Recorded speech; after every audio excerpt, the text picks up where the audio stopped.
तू तीच आहेस भाग 37. तुमच्या आजीसाहेब आधीपासूनच खडूस आहे. मग त्या तुमच्या मॉमसोबत नीट वागता का नाही, की त्यांनाही बाकीच्यांसारखं असंच धारेवर धरतात? इशिकाने विचारलं तसं त्याच्या कपाळावर आठ्या पडल्या. आजीसाहेब कधीही बदलणार नाही आणि या जगात त्या सगळ्यात जास्त ज्या व्यक्तीचा तिरस्कार करतात ती माझी मॉम आहे.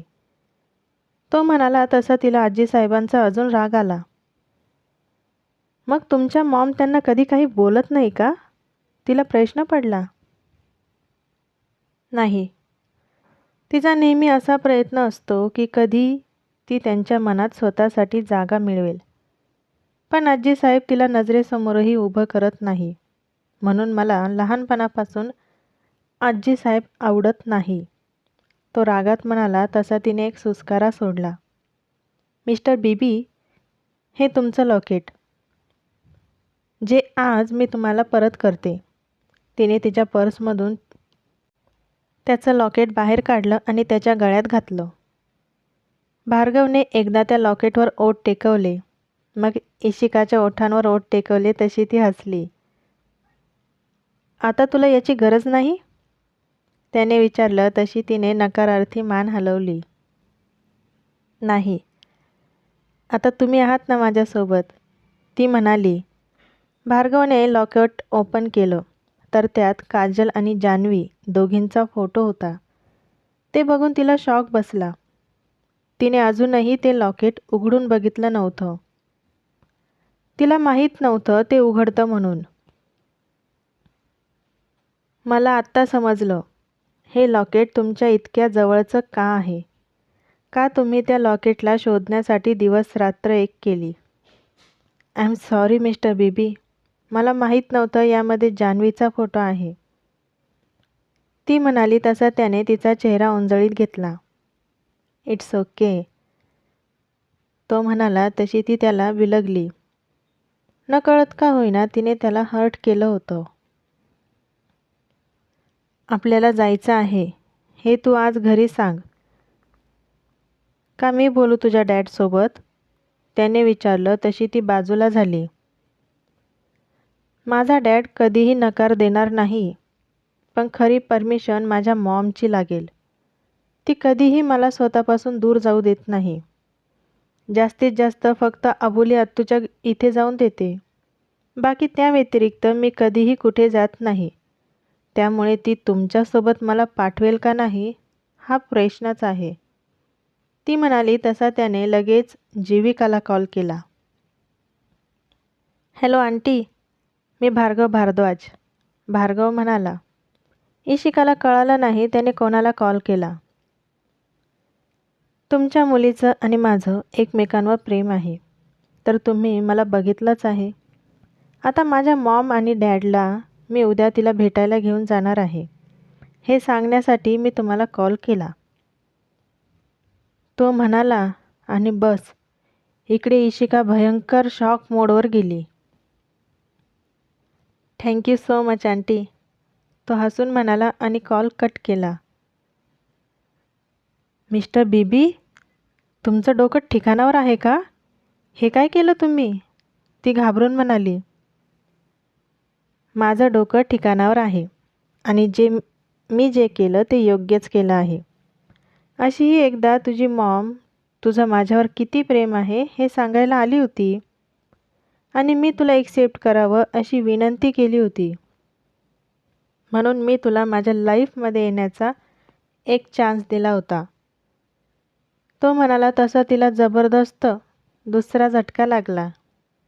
माझी मॉम माझ्यासाठी तुमच्याकडे आली होती? ती डोळे मोठे करून म्हणाली.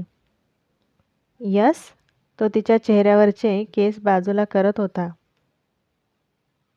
मिस्टर बीबी, या जगात माझ्यावर सगळ्यात जास्त प्रेम करणारी माझी मॉम आहे. तिच्या डोळ्यात पाणी आलं. म्हणून त्यांनी मला रिक्वेस्ट केली होती की मी तुला एक चान्स द्यावा आणि मी तुला तो चान्स दिला. आज त्यांच्यामुळे आपण एक झालो आहोत. त्याने तिला जवळ घेतलं.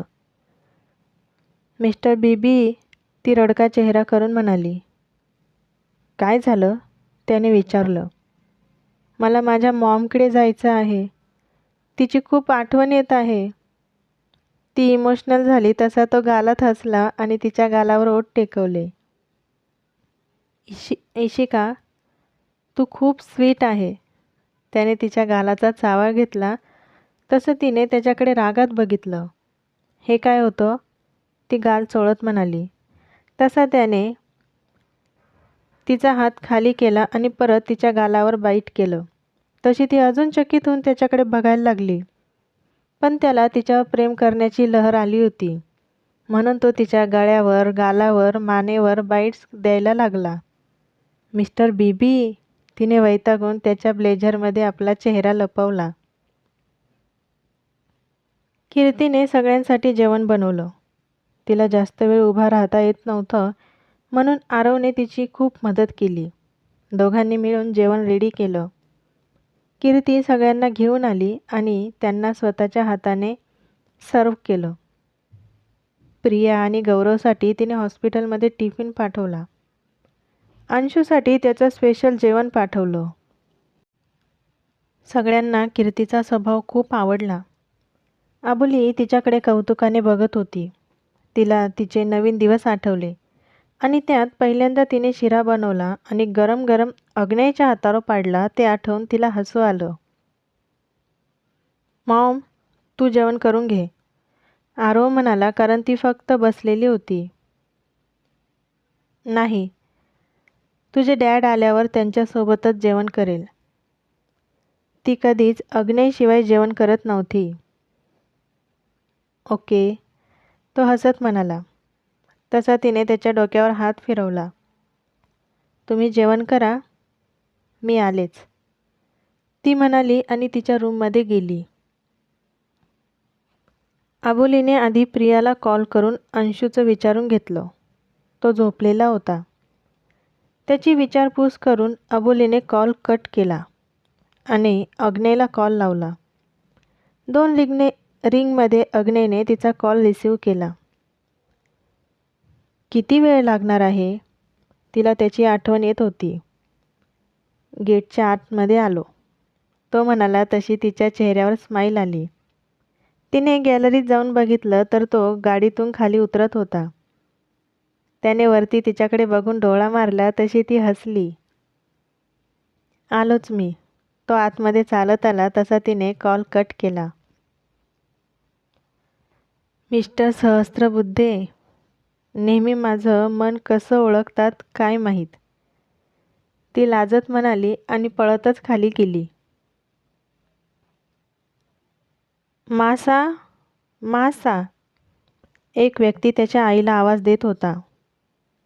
तो व्यक्ती कोणी साधारण नसून वीर प्रताप सिंग, एक नावाजलेले व्यक्तिमत्व, गडगंज संपत्ती असलेला.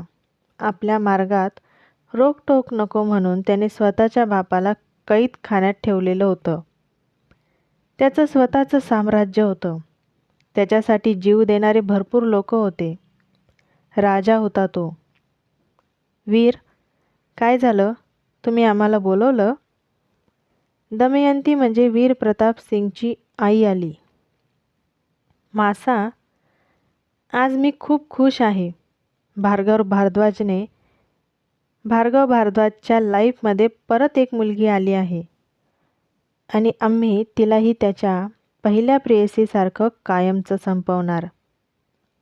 आम्ही त्याला आणि त्याच्या परिवाराला कधीही सुख लाभू देणार नाही, तो त्याच्या आईला म्हणाला. वीर, सोडा हा हट्ट. किती दिवस हा बदला घेत राहणार आहे? ज्या व्यक्तीचा तुम्हाला बदला घ्यायला हवा होता त्या व्यक्तीच्या बायकोला आत्तापर्यंत कोणीही हात लावू शकलं नाही. तुम्हीही नाही आणि तुमचे बाबासाही नाही. दमयंती म्हणाला. तसा त्याला राग आला. मान्य आहे, आम्ही विराज भारद्वाजच्या बायकोला काही करू शकलो नाही. त्याने कधी आम्हाला तिच्यापर्यंत पोहोचू दिलं नाही. पण त्याच्या मुलाच्या आयुष्यात येणाऱ्या मुलीला आम्ही कायमचं संपवलं. त्याच्या मुलाचं जे दुःख ते त्याचं दुःख, त्याच्या मुलाला जो त्रास तर त्याला त्रास. कोणत्या ना कोणत्या प्रकारे आम्ही त्याला त्रास देणारच.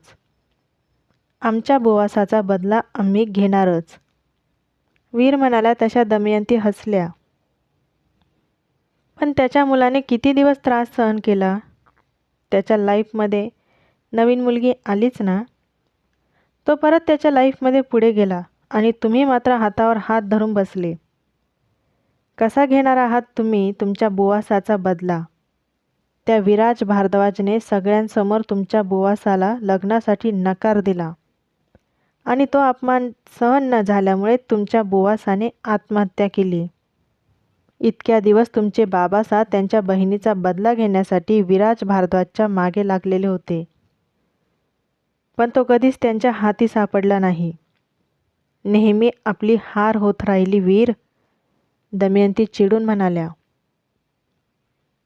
मासा, यावेळी तुमचा वीर हातावर हात धरून बसणार नाही. यावेळेस आम्ही एकाच दगडात 2 पक्षी मारणार. एक भार्गव भारद्वाजच्या आयुष्यात आलेली नवीन मुलगी आणि दुसरी विराज भारद्वाजची बायको. दोघींनाही आम्ही संपवणार. त्यानंतर ते दोघं आपोआप संपतील. वीर प्रताप सिंग हसत म्हणाला. तुम्ही जे करणार आहात ते विचारपूर्वक आणि पूर्ण नियोजन करून करा, कारण समोरचा दुश्मनही साधारण नाही आहे.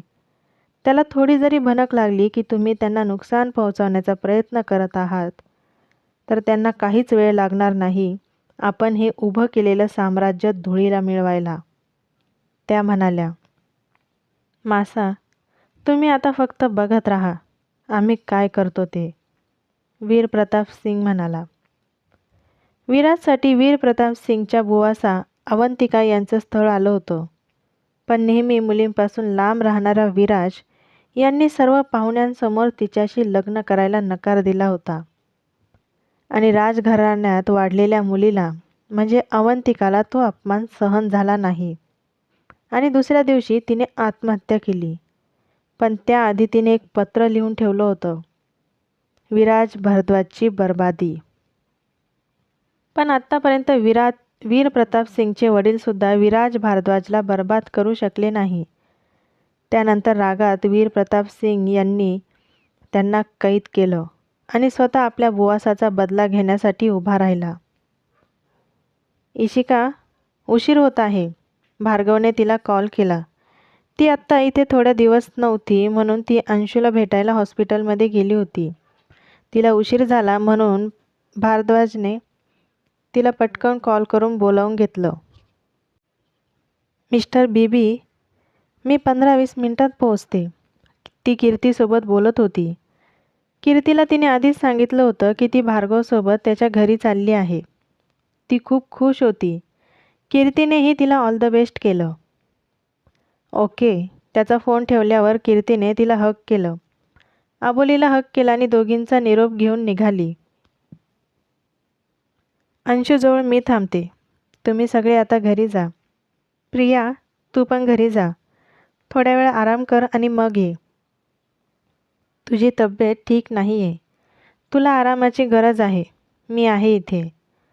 तू बिनधास्त जा आणि आराम कर. आबोली प्रियाला म्हणाली. ठीक आहे दी, मी आता घरी जाते. थोडा आराम झाल्यानंतर परत येते. माझं मन घरी लागणार नाही, त्यामुळे मी लवकरच येते. प्रिया म्हणाली. आरव, तू या दोघींना घरी सोडून ये, मग ऑफिसला जा. थोड्या वेळात मिस्टर सहस्त्रबुद्धे येतील तेव्हा मी गौरवलाही पाठवते. ती म्हणाली. तसा आरव अंशूच्या कपाळावर ओठ टेकवून त्या दोघींना घेऊन गेला. अग्ने येईपर्यंत गौरव तिच्यासोबतच तिथेच थांबला होता. मिस्टर बीबी, आपण जेटने जाणार आहोत? इशिका खुश होऊन म्हणाली. यस, तो म्हणाला आणि तिला घेऊन जेटमध्ये बसला. घरून निघताना जीविकाने तिला 1000 वेळेस सूचना दिल्या असतील. कसं वागायचं, कसं राहायचं, लवकर उठायचं आणि कमी बोलायचं, हे सगळं तिला सारखं सांगून तिच्या डोक्यात व्यवस्थित फिट केलं होतं. दीपकला आधी सगळं माहीत असल्यामुळे त्याने मृदुला आणि मुकेश यांनाही तयार केलं. सगळे इशिकासाठी खुश होते आणि भार्गव बाबतीत सगळं माहीत झाल्यावर त्यांनाही काही प्रॉब्लेम नव्हता. मिस्टर बीबी, तुमच्या मॉमविषयी काहीतरी माहिती द्या, ती म्हणाली.